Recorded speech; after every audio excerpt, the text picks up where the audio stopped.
আজ অনেক দিন পর তোমাদের সাথে গল্প করতে চলে এলাম।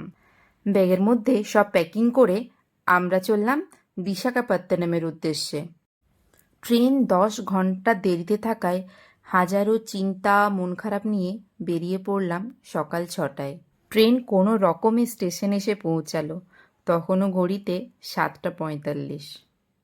রাত্রিবেলায় বাচ্চা নিয়ে ট্রাভেল করাটা যতটা সহজ, দিনের বেলা ততটাই কঠিন হয়ে যায়।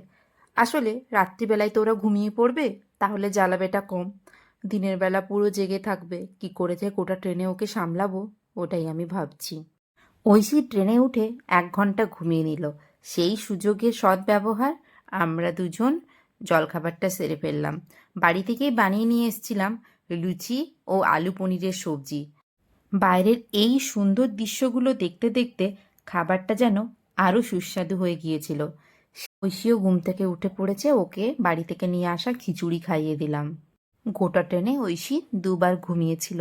যতবারও ঘুমোচ্ছিল আমরা একটু কোয়ালিটি টাইম এনজয় করছিলাম। আবার উঠে পড়লে ওকে কোনো রকমে ব্যস্ত রাখার চেষ্টা।